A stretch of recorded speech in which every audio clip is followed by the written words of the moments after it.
اعوذ باللہ السمیع العلیم من الشیطان الرجیم بسم اللہ الرحمن الرحیم اللہم صلی علی محمد عبدک و رسولک وعلی المؤمنین والمؤمنات والمسلمین والمسلمات رب اغفر وارحم وانت خیر الراحمین۔ تو ہم جب نکلے ہیں نا جی وہاں سے ایئرپورٹ سے، کراچی ایئرپورٹ سے، اب ہماری منزل یہ تھی کہ ہمیں صدر بازار جانا تھا اور وہاں پہ اس بندے سے ملنا تھا جس کو ہم نے شرٹ دے کے پیسے لینے تھے، جس کے بارے میں امتیاز نے کہا تھا کہ آپ اس کے پاس جائیں گے اور جیسے ہی وہ آپ کو دیکھے گا پیسے دے گا اور آپ اس کو it will be profitable to you. تو ہم بڑے ہوپ فل تھے۔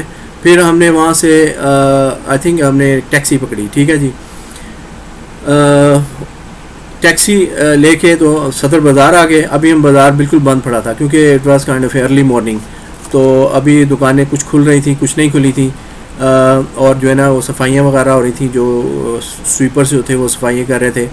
ہم جو ایڈریس اس نے دیا تھا امتیاز نے، ہم وہاں پر پہنچ گئے لیکن وہ دکان بند تھی، اور دکان بند ہی رہی نا، وہ ساتھ والی ادھر ادھر لیفٹ رائٹ ساری دکانیں کھل گئیں شاپس، لیکن ہمیں بھوک بھی لگی ہوئی تھی اور آہستہ آہستہ دکانیں کھل رہی تھیں، جس کی وجہ سے ہم نے کانٹیکٹ کرنا تھا وہ نہیں کھل رہی تھی۔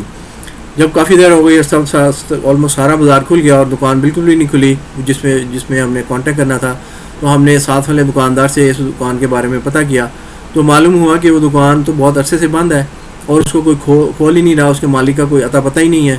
تو یہ سن کر ایک دم سے ہمیں مایوسی ہو گئی کہ بھئی اب یہ سامان ہم کس کو دیں گے، کون یہ پرچیز کرے گا۔ لیکن یہ ہوا کہ وہ بندے نے پوچھا کہ جی آپ کیوں اس کا پتہ پوچھ رہے ہو، تو ہم نے اس کے بتایا کہ معاملہ کیا۔ اس نے کہا جی کہ ہم نے کہا جی کہ یہ بینکاک سے ہم شرٹس وغیرہ لے کے آئے ہیں اور یہ ہمیں بتایا گیا تھا یہ ایڈریس ہے، تو ہم اس کو سیل کرنی تھی، دینی تھی، تو اب ہم کس کو سیل کریں۔ وہ اس نے جب ہماری شرٹس وغیرہ تھیں دیکھی تو اس کو جو ہے نا وہ پسند آ گئی، ٹھیک ہے۔ تو اس نے کہا کہ are you willing to sell to me, آپ مجھے بیچنا چاہو گے؟ ہمیں تو اور کیا چاہیے تھا، اگر نیکسٹ ڈور والا اس کو پرچیز کر رہا تھا، بجائے اس کے کہ ہم مال اٹھا کے گھومتے پھرتے پوری مارکیٹ اور لوگوں کو سیل کرنے کے لیے پوچھتے، تو ہم نے کہا yes we are ready to sell it to you. تو اس نے کہا کہ ٹھیک ہے، وہ جو بھی ہمیں پیسے ملنے تھے نا، جو اس بندے سے ہم نے پیسے لینے تھے، وہ اس کے تقریباً ہاف ریٹ دے رہا تھا، لیکن ہم نے کہا جی کہ ہاف دے یا کچھ دے، بس اس کو بیچ دیں، ہم کچھ بھی ہے، ہم نے اتنا بڑا لاس کیا، اگر یہ بھی لاس ہو جائے گا تو نیور مائنڈ، ہم at least we just wanted to get home, ہم گھر پہنچنا چاہتے تھے۔ اس نے بتایا جی کہ اس کے پاس ابھی اتنے پیسے نہیں ہیں، تو وہ گھر ادھر جا کے جتنا بھی ہے نا وہ پیسے ویسے لے کے آئے گا اور پھر آپ کو ہم کو دے دے گا۔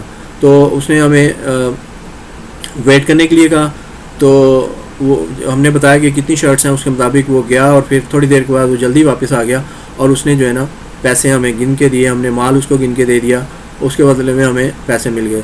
ہماری تو جان میں جان آ گئی کہ یار کم از کم یہ ہے کہ اور کچھ نہیں تو ہمیں کچھ نہ کچھ تو مل گیا نا۔ اب یہ ٹوٹلی لاس، جو یہ تو تقریباً the whole tour was a loss, لیکن چلیں کچھ نہ کچھ ہماری پاکٹ میں آ گیا۔ اب ہم اسے، جو ہمارے تقریباً پاکٹ میں کچھ بھی نہیں تھا، کھانے پینے کے لیے، ناشتہ کرنے کے لیے بھی تقریباً کچھ تو تھا، لیکن جس مطلب لبرٹی سے، جس طریقے سے ہم ناشتہ کرنا چاہتے تھے، پھر بہرحال ہم نے پیسے لیے اور ہماری پاکٹس جو ہیں وہ گرم ہو گئی پیسوں سے۔ اب یہ تھا کہ ہزاروں میں پیسے تھے نا، تو ہم کچھ بھی کھانا کھا سکتے تھے۔ ہم نکل کے ہم سیدھے ایک ریسٹورنٹ میں گئے اور خوب پیٹ بھر کے مزے کا ناشتہ کیا، کھانا کھایا۔ ناشتہ یا کھانا جو بھی تھا، ہم نے بہت دنوں کے بعد پیٹ بھر کے کھایا تھا۔ وہ جو ان کے گھر میں تو کھا رہے تھے، لیکن وہ ظاہر ہے کہ ایک تو وہ ان کا سری لنکن سٹائل فوڈ تھا، لیکن یہ ہمارا پاکستانی فوڈ تھا۔ ہم نے خوب پیٹ بھر کے کھایا اور اللہ تعالیٰ کا شکر ادا کیا کہ ایک تو ہم اپنی سرزمین پہ پہنچ گئے تھے اور کھانا بھی ہم اچھا کھا رہے تھے۔ اس کے بعد ہم نے یہ فیصلہ کیا کہ بائی ٹرین جو ہم لاہور چلے جائیں۔ بس اس کے آتے ہی ہم نے گھر والوں کو فون کر دیا تھا کہ we are in Karachi and we are heading to Lahore. یہاں پہ ٹرین پہ سوار ہونے سے پہلے اپنے گھر والوں کو فون کر کے خیر خیریت پتہ کر لی تھی۔ سب گھر والے ہمارا بے چینی سے انتظار کر رہے تھے اور ظاہر ہے کہ پریشان بھی تھے، لیکن ہمارے فون کرنے اور یہ بتانے پر کہ خیریت کراچی سے واپس آ رہے ہیں، سب کو تسلی ہو گئی۔ ٹرین کا سفر جو تھا وہ کافی تھکا دینے والا تھا۔ ہم تو پلین میں بیٹھنے کے عادی ہو گئے تھے، ٹھیک ہے، مطلب ہمیں وہاں پہ پرابلم تھی، لیکن وی ور ٹریولنگ آن دا پلین، 4 گھنٹے 6 گھنٹے کی فلائٹ، لیکن ٹرین کا جو ہے نا وہ بہرحال ہمیں برداشت تو کرنا پڑا، اس کے بغیر کوئی چارہ نہیں تھا۔ تو بہرحال وہ وقت بھی آ گیا کہ جب ہم لاہور ریلوے اسٹیشن پہ پہنچ گئے اور پھر ٹیکسی لے کر میں اپنے گھر چلا گیا اور میرا دوست جو تھا وہ اپنے گھر چلا گیا. میرے گھر پہنچنے پر ایک ہنگامہ سا ہو گیا, لیکن یہ ہنگامہ نہیں تھا بلکہ سب گھر والے خوشی کا اظہار کر رہے تھے اور میری واپسی جو ہے نا وہ خیریت سے ہو گئی تھی. اور ظاہر ہے کہ مجھے بہت سے سوالوں کے جواب دینے پڑے تھے, لیکن سب سے گھر والے پیار محبت کا اظہار کر رہے تھے. اور میرے ذہن میں تھا کہ کبھی میرا ذہن کبھی بینکاک جا پہنچتا تھا اور کبھی سری لنکا اور کبھی اپنے گھر میں. ٹھیک ہے, سب کچھ ایسا لگ رہا تھا جیسے کہ ایک خواب ہو, ایک ڈریم. لیکن ظاہر ہے کہ یہ سب کچھ ڈریم تو نہیں تھا بلکہ حقیقت تھی جو ہمارے ساتھ بیتی تھی. اب ایک مسئلہ جو ہمارے سامنے یہ تھا وہ یہ کہ امتیاز نے ہمیں شرٹس کے ساتھ راڈو گھڑیوں کے پارٹس بھی دیے تھے. راڈو گھڑیاں بڑی پاپولر ہوتی تھیں, ان کے جو پارٹس ہوتے ہیں اس نے وہ بھی ہمیں دیے تھے اور کہا تھا کہ یہ آپ سیل کریں گے تو آپ کو پتہ نہیں کتنے گنا زیادہ پیسہ ملے گا. نیکسٹ ڈے جب ہم ان کو مارکیٹ میں لے کر گئے تو کچھ دکاندار جو تھے, لاہور کی بات کر رہا ہوں, جو شاپ کیپرس تھے, انہوں نے وہ ایسے اس کی پرائس لگا رہے تھے کہ جیسے بالکل فری میں لینا چاہتے ہوں. دس از واٹ یوزلی ہیپنس کہ اگر آپ کے پاس کوئی چیز آپ بیچنے جاتے ہیں تو وہ کوڑیوں کے دام لینے کی کوشش کرتے ہیں, لیکن جب آپ کو پرچیز کرنا چاہتے ہیں تو وہ آپ کو ویری ہائی پرائس پہ سیل کرتے ہیں. تو this is what happen to us as well کہ ہم نے کئی جگہ پہ راڈو گھڑیوں کے پارٹس جو تھے وہ دکھائے. ایک شاپ کیپر جو تھا اس نے سب سے زیادہ اس کی جو ہے نا پارٹس کی پرائس لگائی.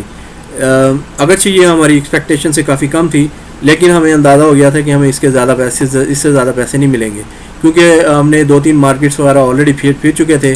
تو اس لیے ہم نے یہ سوچا کہ جہاں پہ ہم نے اتنا نقصان اٹھایا ہے اور اتنے پیسے اور اتنی چیزیں ہماری جو ہے نا وہ ضائع ہو گئی ہیں اور ہم نے اتنا بڑا ایڈونچر کیا ہے, تو ہم جیسے شرٹس میں بھی ہمیں لاس ہوا. پھر بہت سارے پیسے جو ہمارے ڈالرز وغیرہ تھے چوری ہو گئے تھے. اگرچہ ہمارے ٹکٹ پاسپورٹ ہمیں واپس بھیج دیے گئے تھے, لیکن عرفان کو اوبویسلی یہ نہیں پتا تھا کہ ہمارے اس میں ڈالرز کتنے ہیں. اگر ہو سکتا ہے اس کو پتہ ہوتا تو وہ ہمارے ڈالرز بھی واپس بھیج دیتا, یا پھر اگر وہ ہم سے ملتا تو اس کو بالکل آئیڈیا نہیں تھا کہ ہمارے جو ڈالرز جو ہیں وہ کتنے تھے. تو بہرحال اس نے جو ہمیں پاسپورٹ بھیجے تھے وہی ہمارے لیے غنیمت تھے کہ ایٹ لیسٹ ہمارے پاسپورٹس تو واپس آ گئے ہیں اور ان کے بیس پہ ہم ٹریول کر سکتے ہیں, اور ان کی بیس پہ الحمدللہ ہم نے ٹریول کیا. Can you imagine the whole story کہ جب ہم پاکستان سے نکلے خوش تھے اور ذہن میں یہ تھا کہ ود ان اے ویک اور سو 10 days 10 days ہم جائیں گے, وہاں پہ مال وغیرہ پرچیز کریں گے, انجوائمنٹ ہوگی, ادھر ادھر گھومے پھریں گے اور بینکاک دیکھیں گے, اور پھر واپس آ جائیں گے, اور واپس آ کے جو ہے نا مال ہم وہاں سے لے کے آئیں گے, گارمنٹس وہ سیل کریں گے اور ہمیں پروفٹ ہوگا. اگر پروفٹ نہیں ہوگا تو کم از کم ہمیں اس میں سے جو ہے نا ایکول ٹو ہو جائیں گے, ایکول پار لیول کہ بھئی نہ پروفٹ نہ لاس, اور چلیں ہم ایکسپیرینس گین کر لیں گے. لیکن it was very frightening experience, never happened to my life before or up until now. That was the time کہ ہمیں خیال تھا کہ شاید ہم کبھی بھی واپس نہ آ سکیں, کیونکہ ہمارے سامنے ایگزامپلس تھی. عرفان کی کچن میں کام کر رہا تھا, وہ جو بنگلہ دیشی آیا تھا وہ کسی تھائی لڑکی کے ساتھ رہ رہا تھا, اور پولیس سے امیگریشن سے اور سب سے چھپتے پھر رہے تھے وہ. تو وہ کوئی بھی تھوڑی سی ان کی جو ہے نا وہ مخبری کر دیتا تو وہ ان کو پکڑ کے لے جاتے اور پھر جیل میں ڈالتے, اور جیل میں کی حالت جو ہے وہ انبلیویبل کہ اللہ تعالیٰ کسی کو بھی مشکل حالات کا سامنا نہ کرنا پڑے اور اللہ تعالیٰ سب کو اپنی حفاظت میں رکھے. تو فائنلی پھر ہم نے یہ ڈیسائیڈ کیا کہ وہ جو راڈو گھڑیوں کے پارٹس تھے وہ ہم نے what ever the highest price جو ہمیں شاپ کیپر آفر کر رہا تھا وہ ہم نے اس کو سیل کر دیے. تو اس کے بعد جو ہے نا وہ next adventure I will take you to back to my world tour, جو میں آپ کو شروع میں بتا رہا تھا کہ ورلڈ ٹور میرا کیا ہوا تھا. پلیز گیو یور کمنٹس لکھیں اور بیل آئیکن کو پریس کریں, سبسکرائب کریں اور شیئر کریں تاکہ دوسرے لوگ بھی جو ہمارے ایڈونچر وغیرہ اس کو جانیں اور اب کیئرفل ہوں کہ اپنے کڈس یا خود وہ اگر کسی چیز کو فیس کریں تو اس کو کس طریقے سے ہینڈل کرنا ہے. تھینک یو جی, ٹھیک ہے. All the very best to you and I will talk to you in my next video. السلام علیکم. Take very good care of yourself.